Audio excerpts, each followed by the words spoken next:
바울은 7장부터 고린도 교회가 서면으로 질문한 그 질문에 대한 답을 주는 말씀을 합니다. 즉 Q&A식으로 말씀을 진행하고 있습니다. 7장은 독신, 결혼, 이혼, 그리고 불신자와 결혼 생활과 관련된 구체적인 질문에 대한 구체적인 대답으로 이루어져 있습니다. 그리고 나서 8장에서 다루는 문제는 우상에게 바쳐진 고기를 먹어도 되는가? 라는 이 질문에 대한 답을 주고 있습니다. 우선 우리는 이와 같은 어떤 구체적인 삶에서 나타나는 신앙적인 질문에 대해서 이게 구체적인 답을 주고 있는 이런 말씀을 쭉 읽어갈 때 또 이것이 어떤 의미를 우리에게 주고 있는지를 한번 생각해 볼 필요가 있습니다. 왜냐하면 현대에는 우리가 성경에서 언급하고 있지 않은 수많은 문제가 있고 또 그것에 대해서 성경이 일일이 답하고 있지 않기 때문에 오늘 본문에 나오는 이런 문제들, 구체적인 질문과 구체적인 답에 대해서 주고 있는 이 문제가 사실 오늘날 나와는 크게 관련 없는 그런 질문이 될 수 있기 때문에 그렇습니다. 예를 들면 자본주의의 꽃이라고 불리는 주식 투자를 어떻게 봐야 하고 또 갭 투자를 우리가 어떻게 봐야 됩니까? 라는 어떤 이런 질문에 대해서 성경은 구체적으로 우리에게 답을 주고 있지 않습니다. 그렇다면 각자 성도들이 알아서 자기 기준으로 생각하고 판단하며 살면 되는 것 아닙니까? 이렇게 말할 수가 있겠죠. 그렇다면 저는 이런 질문에 대한 성경적인 답을 고린도후서 7장과 8장에서 우리가 구체적으로 그 답을 발견할 수는 없지만 중요한 원리들을 충분히 발견할 수 있다라고 생각합니다. 사실 고린도전서는 그 당시의 모든 문제를 다룬 책은 또한 아닙니다. 어떤 특정한 문제에 대해서 다루고 있죠. 하지만 모든 문제를 어떻게 접근해야 되는지, 또 어떤 태도로 대해야 되는지, 어떤 원리 안에서 그 모든 문제를 볼 수 있는지에 대해서는 충분히 성경은 우리에게 이미 말해주고 있습니다. 그래서 성경을 깊이 알면 알수록 사실상 우리의 삶에서 많은 문제들을 볼 수 있는, 그리고 자유롭게 그 문제들을 판단하여 나아갈 수 있는 그런 어떤 근거들을 가질 수가 있는 것이죠. 한번 그것을 보도록 할게요. 우상 제물에 대한 이슈로 고린도 교회가 둘로 갈라졌습니다. 이게 문제입니다.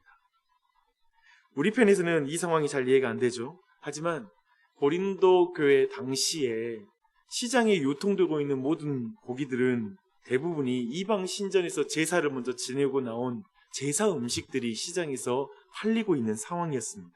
그걸 감안하면 이것이 굉장히 민감한 문제라는 걸 이해할 수 있을 것입니다.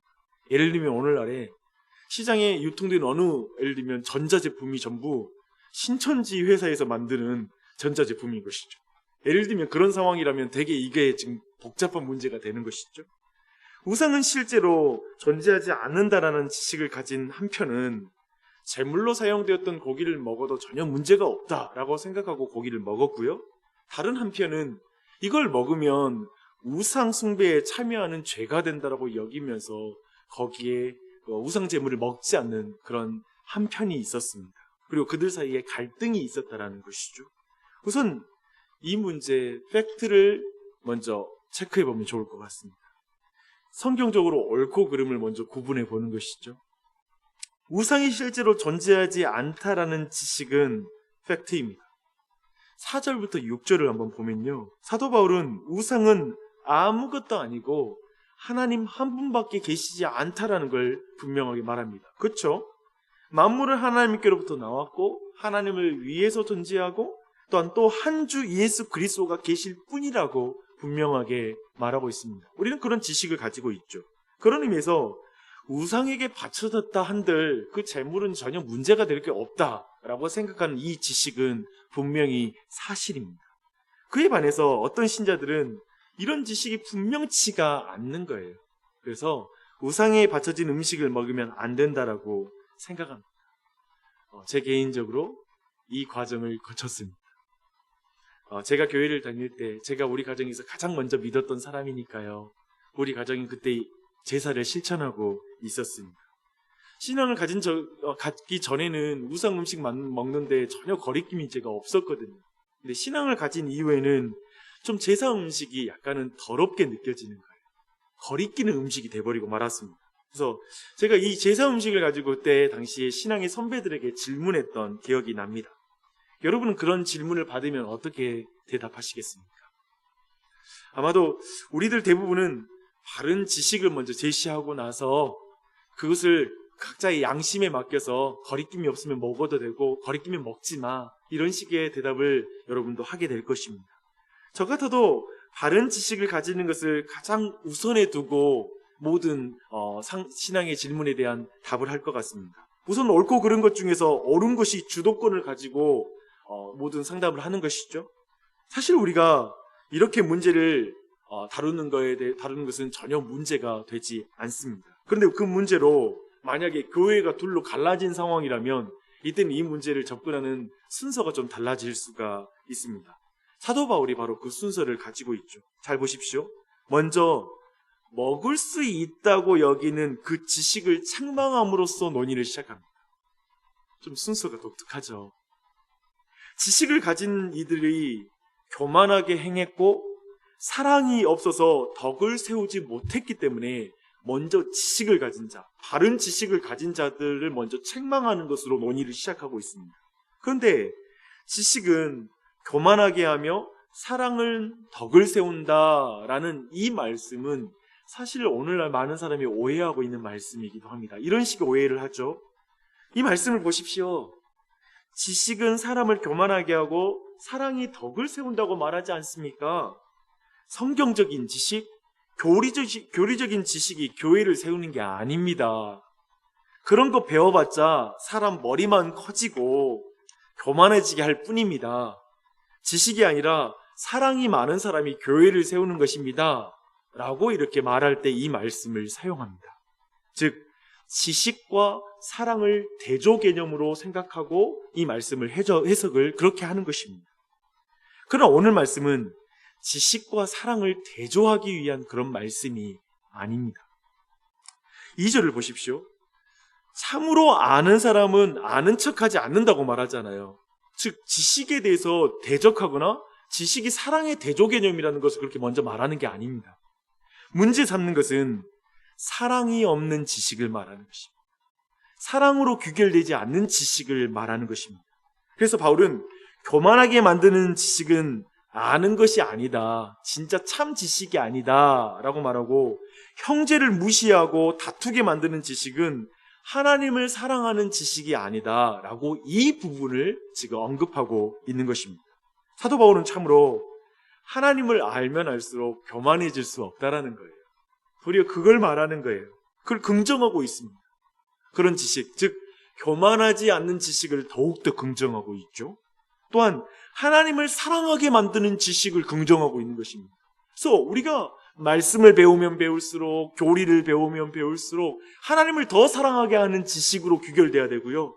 그리고 우리를 더욱 겸손하게 만드는 지식으로 귀결되는 게 바로 우리가 추구해 나갈, 성경적으로 추구해 나갈 참된 지식인 것이죠. 그래서 바울의 관점을 보면 바른 교리적 지식은 사람을 더욱 겸손하게 만들어요. 그리고 하나님과 이웃을 더욱 사랑하게 만드는 거예요. 그게 성경 공부 바르게 했을 때 나타나는 현상이에요. 설교 말씀을 잘 들었을 때 나타나는 현상이에요. 그렇죠? 이해되시죠? 그런데 고린도 교회에서는 지금 이 지식이 반대로 나타나기 시작한 거예요. 그래서 그것을 지금 먼저 지적하고 있는 것입니다. 사도 바울은 3절에서 지식이 교만이 되고 지식으로 형제를 수치스럽게 만드는 유형의 내면을 굉장히 밝히 드러내고 있습니다. 그들은 자신이 무엇을 아는가를 다른 사람들에게 드러내는 것에 굉장히 관심을 가진 사람들이었습니다. 자기 지식 자랑하는 것에 관심이 있는 사람이라는 것이죠. 그래서 자신이 하나님에 대해서 이 정도로 많이 알고 있다는 것을 타인에게 나타내는 것을 굉장히 사랑하는 사람들이에요. 사실은 자기 지식을 사랑하는 사람들이라는 걸 말하고 있습니다. 성경에 대해서 많이 알고 있다고 말하는 자, 또 오늘날은 그런 사람도 많잖아요. 반대로 또 체험으로 통해서 나는 하나님 많이 알고 있어 라는 식으로 지식 가운데에서도 서로를 자랑하고요, 서로를 무시하는 사람도 있습니다. 야, 문자적으로 성경을 통해 아는 거 그거 별거 아니야. 체험으로 하나님 알아야 돼. 어떤 사람은 그렇게 체험으로 하는 것 나중에 별로 열매 없어. 성경을 통해 하나님 알아야 돼. 이런 식으로 지식을 가지고도 서로를 싸웁니다. 서로 많이 안다라고 자랑할 때가 있습니다. 그런 식으로 사람들에게 자신의 지식을 알려주고 싶고 뭔가 알아주기를 바라는 것이죠. 그런데 3절은 그것을 완전히 뒤집어 버립니다. 어떻게 뒤집는지 보십시오. 하나님을 사랑하면 하나님이 그를 알아주신다라고 말하고 있습니다. 이게 왜 뒤집는 말씀이냐면요, 이런 말씀이에요. 고린도 교인들아, 너희들이 무엇을 아는가 사람들이 알아주는 것에 관심 갖지 말고 하나님이 누구를 알아주는지에 관심을 가져라. 하나님이 알아주는 사람이 누군지 아니? 하나님은 하나님을 사랑하는 자, 하나님을 사랑하기 때문에 사람들을 사랑하여 덕을 세우는 자를 하나님이 알아주는 거야. 이렇게 말하는 것이죠. 그러니까 우리의 신앙에 관심을 뒤집어 버리는 것이죠. 지금 사도는 먼저 다른 지식을 가진 것으로 지식이 분명치 않은 그런 형제들을 무시하고 시험에 들게 하는 자들을 완곡한 방식으로 분명히 비판하는 것입니다. 돌이키라고 말하는 것이죠. 참으로 그리스도인이 하나님을 아는 것으로 반드시 알지 못하는 사람들을 유익하는 것으로 가야 돼요. 세상은 있잖아요. 지식을 많이 하고 학벌이 좋은 것으로 다른 사람, 알지 못한 사람과 차별을 두고 그 사람들보다 우위에 서는 쪽으로 반드시 가요. 그게 사랑이 없는 거예요. 하지만 교회에서는, 그리고 하나님 나라에서는 하나님을 알면 아는 사람이 알지 못하는 사람들의 유익을 위해 사는 거예요. 똑똑하다는 것이 다른 사람 세우는 쪽으로 항상 발현이 되는 거예요. 통찰력이 좋다라는 것이 다른 사람 비판하기 위해서 그걸 사용하는 게 아니라 다른 사람을 올바로 세우는 쪽으로 항상 그 지식이 발현된다라는 거예요. 그것이 성경이 말하고 있는 가치라는 걸 분명히 우리에게 알려주고 있는 것입니다. 이제 사도 바울은 있잖아요. 또 추가적으로 음식이 하나님 앞에서 우리를 세우거나 허물지 않는다는 걸 또 분명히 8절에서 말하고 있습니다. 오직 사랑이 덕을 세우는 것이죠. 음식이 크게 중요하지 않다는 걸 또한 더해서 강조해서 말하고 있습니다. 바른 지식, 곧 사랑으로 드러나는 지식만이 사람들을 또한 세우는 것이죠. 사랑으로 드러나는 지식은 이제 지식을 가진 자에게 지식을 가지지 못하여 믿음이 약한 자들을 먼저 생각하는 것으로 나아가야 된다라고 말하고 있습니다. 이것이 지식이 유용하고 덕이 되는 것에 있어서 중요한 원리입니다. 생각해보면 음식 먹고 안 먹고 뭐가 중요해요? 별거 없다는 거예요.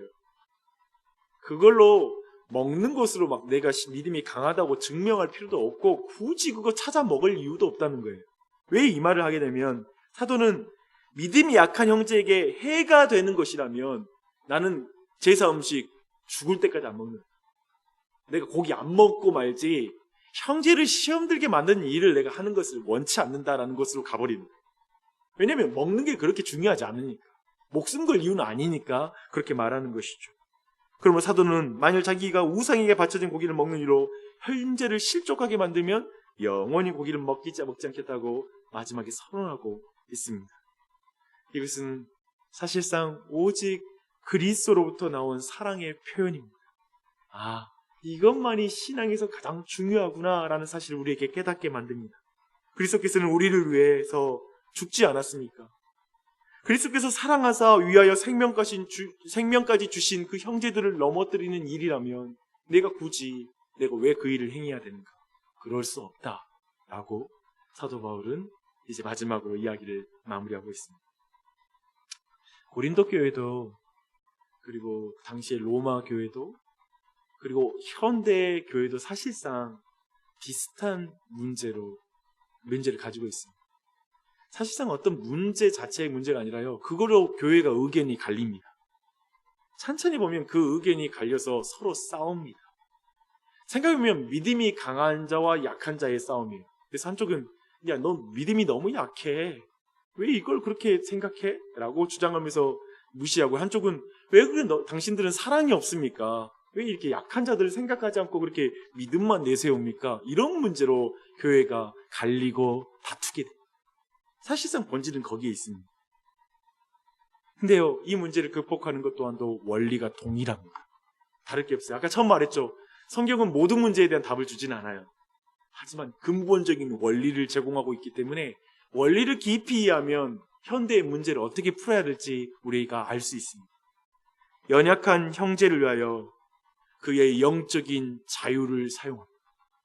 이게 성경의 원리입니다. 그리스도 안에서의 자유는 해도 되고 안 해도 되는 진정한 자유입니다. 목숨 걸 이유가 없어요. 굳이 그렇게 생각해보면 형제를 위해서 내가 안 하는 쪽으로 자유를 사용할 수가 있습니다. 하나님을 아는 지식은 참으로 우리로 이런 자유에 이르게 합니다. 양심에 아무 거리낌 없이 할 수 있는 그 일일지라도 형제의 양심에 거리낌이 된다면 난 하지 않아. 도리어 내 중심이 아니라 다른 형제를 중심으로 생각할 수 있는 여유를 갖습니다. 여러분 어떻게 행하고 있습니까? 사실 이런 것들이 가정 안에서는 좀 믿음이 약한 배우자와의 관계에서 드러나거든요. 그런 믿음이 일면 없는 남편이 있을 수 있잖아요. 그런 경우에 그런 관계 안에서 이런 어떤 내용들이 적용이 됩니다. 여러분이 가진 지식이 여러분을 교만하게 하고 형제를 사랑하지 못하게 하고 무례하게 만들고 있지는 않습니다. 자녀들에게도 그럴 때가 있거든요. 내가 지금 모르니까 자꾸 무례하게 아이들에게 다그치고 혼낼 수도 있거든요. 그런 것을 보면 사실 너무 우리와 가까운 말씀이죠. 우리의 지식이 누군가를 존중하지 못하고 무례하게 만들고 또 그것을 강요하는 형태로 나타난다면 한번 돌아보셔야 됩니다. 사랑이 없는 지식은 교만하게 하나 사랑 어린 지식은 교회를 세워요. 그리고 자녀도 세우고요. 배우자도 세우는 법입니다. 사랑 어린 지식. 내가 바르고 옳은 길 중요해요. 근데 그 바르고 옳다라는 것에 사랑이 깃들어야 됩니다. 사랑을 기반으로 할 때 진짜 사람을 세울 수가 있는 것입니다. 이런 참된 지식을 구하셨으면 좋겠어요. 우리가 주님 앞에 얼마나 어리석은 자입니까? 믿음이 약한 자이죠. 우리를 세운 예수 그리스도는 옳고 그름에서 참으로 옳으신 분이시고 공의로운 분이시죠. 근데 그분은 십자가를 지시는 것을 통해서 믿음이 없고 죄인인 우리를 일으켜 세우지 않았습니까? 바로 우리가 그걸 믿는 자이기 때문에 사도 바울의 이 길을 걸어가는 것이죠. 이렇게 십자가를 통해서 우리는 매사에 구체적으로 옳지 못한 자, 믿음이 약한 자, 지식이 불분명한 자, 그런 사람들을 향해서 바로 사도 바울과 같은 태도를 가지고 사랑 어린 지식으로 상대를 세우는 삶으로 나아갈 수가 있는 것입니다. 이러한 은혜가 있다면 우리 교회가 얼마나 바르게 세워지겠습니까? 아마도 이것이 무너져 있는 사람들이 많이 있을 텐데요. 하나님 이러한 무너짐 가운데 바르게 세우는 자로 설 수 있도록 기도하는 이 아침이 되었으면 좋겠습니다. 기도하시겠습니다.